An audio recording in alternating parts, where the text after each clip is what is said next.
So today I'm making my cheesy garlic bread to go along with spaghetti and meatballs and sausage and type things. Over here we have a bread. This happens to be a ciabatta, which is pronounced ciabatta. Olive oil topped with extra virgin olive oil and sprinkled with salt, blah blah blah.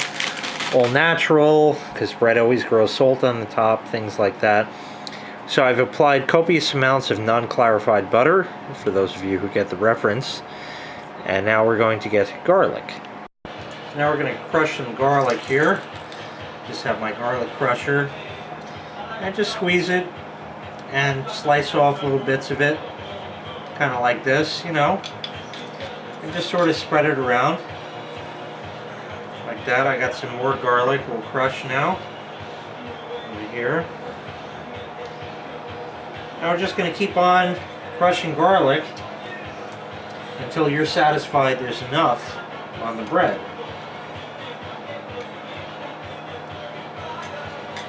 So I just added some spices to this. We added some basil and oregano and Mrs. Dash table blend kind.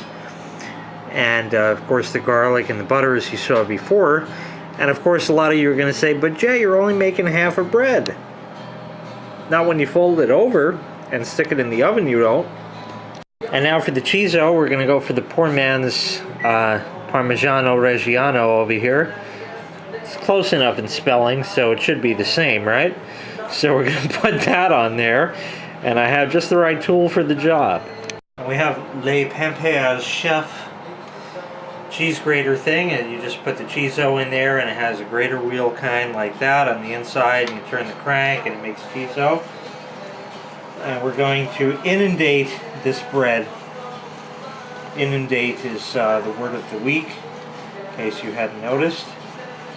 We're going to inundate the bread with cheese. Of course it will get all over the table and the cutting board, but that's of course half the fun. Do it with both sides, that way you can thoroughly inundate bread with the cheese mixture.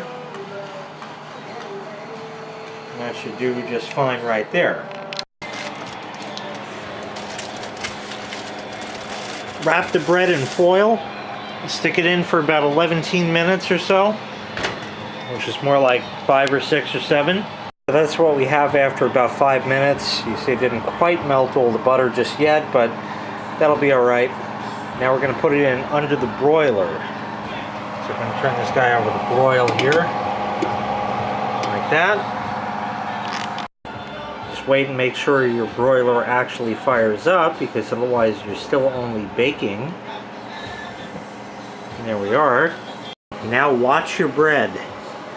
Make sure it doesn't burn. If your oven has the feature where you can leave the door open like this, do that. And just keep checking on it every like 15 seconds, and I'll show you when it's done. You're satisfied that's done enough, and that looks done enough for me. I like mine a little underdone than overdone. You can take her right out. Just flip her back over and nobody will know that you made an awesome homemade cheesy bread. Thanks so much for watching. Make sure you hit like, make sure you hit subscribe, and take care. We'll see you next time. Bye bye.